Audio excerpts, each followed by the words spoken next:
Hi friends, సామాజిక సాంస్కృతిక పునర్జీవనం అనే టాపిక్లో భాగంగా ముందు వీడియోలో మనం కందుకూరు గురించి తెలుసుకున్నాం. ఇప్పుడు ఆయన తర్వాత చాలా ముఖ్యమైన వారు రఘుపతి వెంకటరత్నం నాయుడు గురించి తెలుసుకుందాం ఫ్రెండ్స్. రఘుపతి వెంకటరత్నం నాయుడు దేవదాసి వేశ్య వృత్తిపై నిర్మూలనపై పోరాడతాడు. దేవదాసి వేశ్య వృత్తి పోరాడతాడు.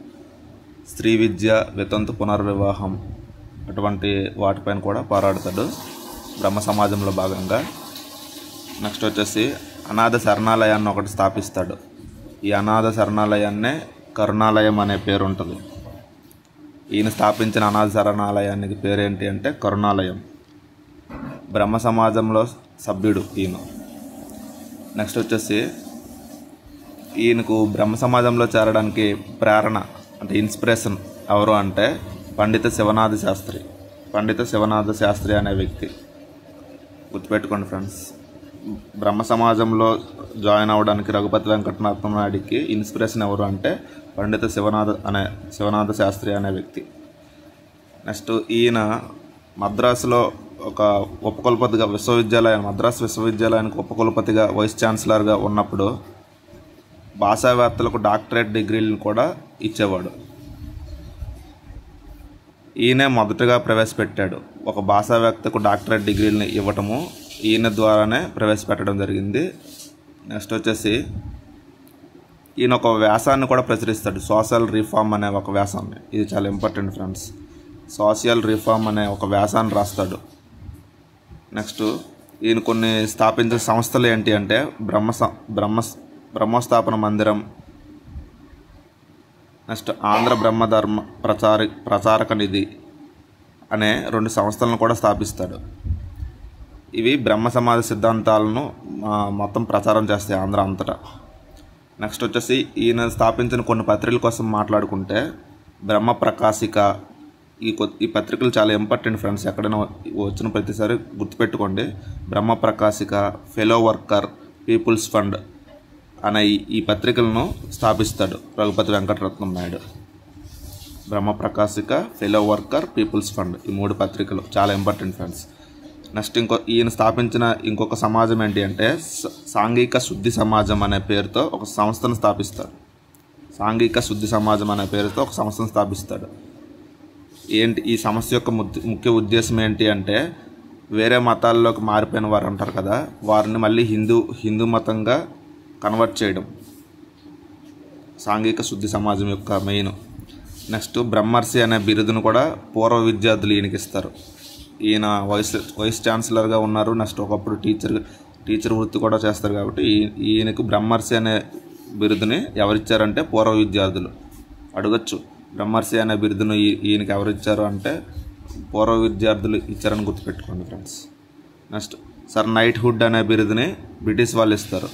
రావు బహదూర్, దివాన్ బహదూర్ అనే బిరుదులు. నెక్స్ట్ కులపతి, అభినవ సోక్రటీస్, ఆచార్యుడు, ఉపదేశకుడు, సంఘ సంస్కర్త, ఇటువంటి బిరుదులు ఉంటాయి ఫ్రెండ్స్ రఘుపతి వెంకటరత్నం నాయుడికి. నెక్స్ట్ ఈయన తర్వాత మనం తెలుసుకోవాల్సిన ముఖ్యమైన వ్యక్తి దేశీరాజు పెదబాపయ్య. ఈయన బాపట్ల సంబంధించిన వాడు. నెక్స్ట్ ఈయన బహుభారిత్యం, బాల్య వివాహాలను వ్యతిరేకిస్తూ పోరాడతాడు. విగ్రహారాధనను ఖండిస్తాడు. దేశీరాజు పెదబాపయ్య అనే వ్యక్తి విగ్రహారాధన ఖండిస్తాడు, విగ్రహాలను పూజించకూడదు అని. నెక్స్ట్ ఇంకొక విషయం ఏంటంటే బ్రహ్మ సమాజంలో వీళ్ళందరూ సభ్యులు కాబట్టి ఒకే దేవుడిని పూజించాలి అనేది కూడా వీళ్ళు నమ్ముతారు. నెక్స్ట్ ఈయన దేశీరాజు పెదబాపయ్య స్థాపించిన ఒక పత్రిక వాయిస్ ఆఫ్ ట్రూత్. అయితే ఇక్కడ మీకు ఒక క్వశ్చన్ అడుగుతున్నాను ఫ్రెండ్స్. వాయిస్ ఆఫ్ ఇండియా అనే పత్రికను ఎవరు స్థాపించారో మీకు తెలిస్తే కింద కామెంట్ సెక్షన్లో కామెంట్ చేయండి. వాయిస్ ఆఫ్ ట్రూత్ అనే పత్రికను దేశీరాజు పెదబాపయ్య స్థాపించాడు. వాయిస్ ఆఫ్ ఇండియా అనే పత్రికను ఎవరు స్థాపించారో మీకు తెలిస్తే కామెంట్ సెక్షన్లో కామెంట్ చేయండి. యంగ్మ్యాన్స్ ప్రేయర్స్ యూనియన్ సంస్థ ఒకటి.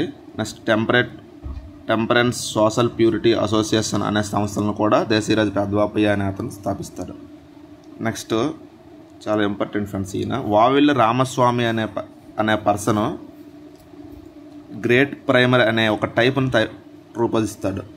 గ్రేట్ ప్రైమర్ ఇది అప్పట్లో ఈ తెలుగు నవలలు ప్రచురించడానికి చాలా ఉపయోగపడింది. వావిళ్ళ రామస్వామి అనే అతను గ్రేట్ ప్రైమర్ అనే టైప్ను స్థాపిస్తాడు.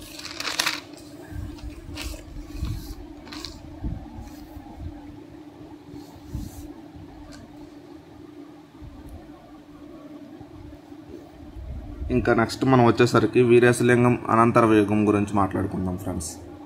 వీరేశలింగం అనంతర యుగంలో భాగంగా గురజాడ చాలా ఇంపార్టెంట్. ఈయన గురించి మీకు తెలియని వాళ్ళు ఎవరు ఉండరు. గురజాడ అప్పారావు. ఈయన విశాఖ రాయవరంకి సంబంధించిన ఆయన. నవ్యాంధ్ర నవయుగ ఆంధ్ర వైతాళికుడు అనే బిరుదు ఉంటుంది ఈయనకి. ఇదే బిరుదు నవయుగ ఆంధ్ర వైతాళికుడు అనే బిరుదు, భావ కవిత వైతాళికుడు అనే బిరుదు ఇంకొకరికి ఉంటుంది ఫ్రెండ్స్. అది కామెంట్ సెక్షన్లో కామెంట్ చేయండి. తన చిన్నతనంలోనే ఒక కవితను రాస్తాడు ఫ్రెండ్స్. ది కాకు అనే ఒక కవితను రాస్తాడు గురజాడ అప్పారావు. ఇది అప్పట్లో ద ఇండియన్ ఐసర్ హవర్ అనే బ్రిటిష్ ఆంగ్ల పత్రిక ముద్రిస్తుంది. నెక్స్ట్ ఈయన కొన్ని పాటలు రాస్తాడు ఫ్రెండ్స్. వీటిని నీలగిరి పాటలు అని అంటారు. నెక్స్ట్ ఈయన రచించిన ఒక కవిత సారంగధర, కన్యాశుల్కం అటువంటివి రచిస్తాడు. నెక్స్ట్ ఈ కన్యాశుల్కం రచించి ఆనంద గజపతిరాజుకు అంకితం ఇస్తాడు. విజయనగర రాజు ఆనంద గజపతిరాజుకి కన్యాశుల్కం రాసి అంకితం ఇస్తాడు. ఇది ఒక నాటకంగా ప్రదర్శించిన వారు జగన్నాథ విలాసిని సంస్థ. గుర్తుపెట్టుకోండి ఫ్రెండ్స్. కన్యాశుల్కం అనే నాటకాన్ని ప్రదర్శించిన సంస్థ ఏది అంటే జగన్నాథ విలాసిని సంస్థ. ఇంపార్టెంట్. నెక్స్ట్ కన్యాశుల్కంలో పాత్రధారుల పేర్లు కూడా మనం తెలుసుకోవాలి ఫ్రెండ్స్.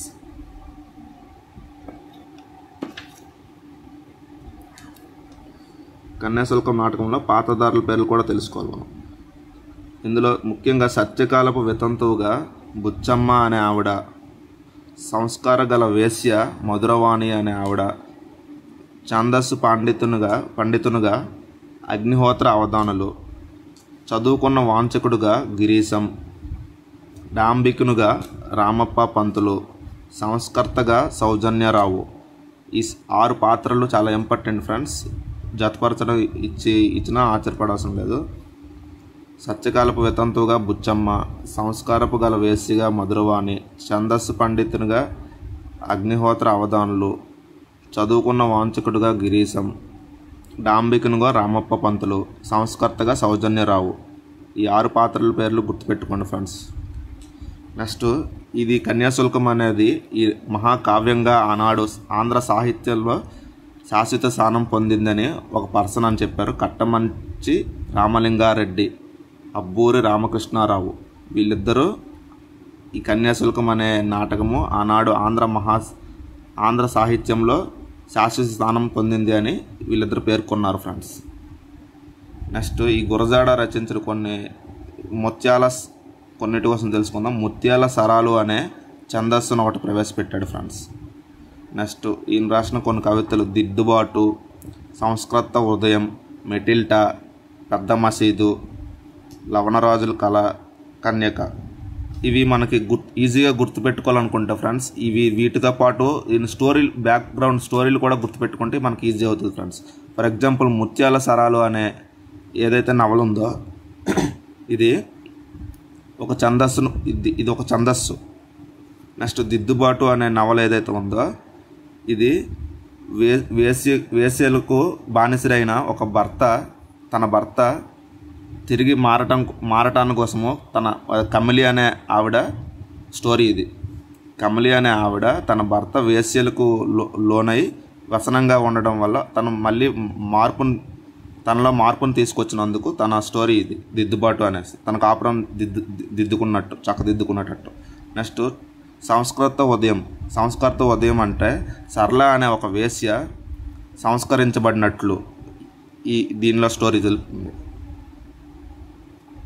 మెటిల్టా అంటే ఒక స్త్రీ తన ముసలి భర్త వల్ల ఫేస్ చేసిన ఒక బాధలని, ఇబ్బందుల గురించి ఈ నవల చెప్తుంది, మెటిల్డా అనే నవల. నెక్స్ట్ పెద్ద మసీదు అనే దానికి ఒక స్టోరీ ఉంది ఫ్రెండ్స్. ఈయన తన ఫ్రెండ్స్తో కలిసి తీర్థయాత్రలకు వెళ్తాడు. వెళ్ళి వచ్చేసరికి అక్కడ ఉన్న ఇంటి వెనకతలో ఉన్న దేవాలయం ప్లేస్లో ఒక మసీదు ఉంటుంది. ఆ మసీదుకు ఇమామ్గా తన మేనల్లుడే ఉండటం, ఆ మేనల్లుడికి తనకి జరిగిన వాగ్వాదం గురించి, గొడవల గురించి ఈ పెద్ద మసీదు అనే నవల్లో తను రాసుకుంటాడు. సో ఇలా మీరు స్టోరీస్ గుర్తుపెట్టుకుంటే మీకు ఖచ్చితంగా ఇవి ఈజీగా అయిపోతాయి ఫ్రెండ్స్. 1 or 2 times చదివితే కనుక మీకు గుర్తుంటుంది. లవణరాజుల కళ. లవణరాజుల కళ అంటే కుల వ్యవస్థను ఖండిస్తూ, ఇది కూడా మీరు పెద్ద ఇబ్బంది పడవలసిన లేదు. లవణరాజు కళ, కుల వ్యవస్థను ఖండిస్తూ. కన్యక అంటే పేరులోనే ఉంది ఫ్రెండ్స్. తన అభిప్రాయాన్ని వ్యతిరేకిస్తూ కన్యను రాజు వాంఛించటం. కన్యక అనే నవల్లో ఒక రాజు ఒక కన్యకు వాంఛిస్తాడంట. దీనికి గాను అప్పుడు యొక్క రాజరిక వ్యవస్థ, దుర్వ్యవస్థ ఎలా ఉందనేది దాని గురించి కన్యక అనే నవల్లో చెప్తారు. నెక్స్ట్ పుత్తడి బొమ్మ పూర్ణమ్మ, ఈయన రచించిన ఒక నవల. ఈ పుత్తడి బొమ్మ పూర్ణమ్మలో కూడా తను బాల్య వివాహాలను వ్యతిరేకిస్తూ, బాల్య వివాహాల వల్ల జరిగే అనర్థాల గురించి వివరిస్తూ పుత్తడి బొమ్మ పూర్ణమ్మలో రాస్తారు. నెక్స్ట్ ముత్యాల సరాల గురించి మనం ఇందాకే మాట్లాడుకున్నాము. ఇది ఒక ఛందస్సు అని, నూతన ఛందస్సుగా ప్రవేశపెట్టాడని. ఈ ఛందస్సుతో దేశభక్తి గేయాలను రాస్తాడు. లైక్ ఎలా అంటే, దేశమును ప్రేమించుమన్నా మంచి అన్నది పెంచుమన్నా అనే ఒక పోయం ఉంటుంది కదా, ఇది ముత్యాల సరాలు అనే ఛందస్సు చేసి రాస్తారు. నెక్స్ట్ ఈయన చాలా పద్యాలు రాస్తారు ఫ్రెండ్స్. ఇది తర్వాత పార్ట్లో మనం మాట్లాడుకుందాం.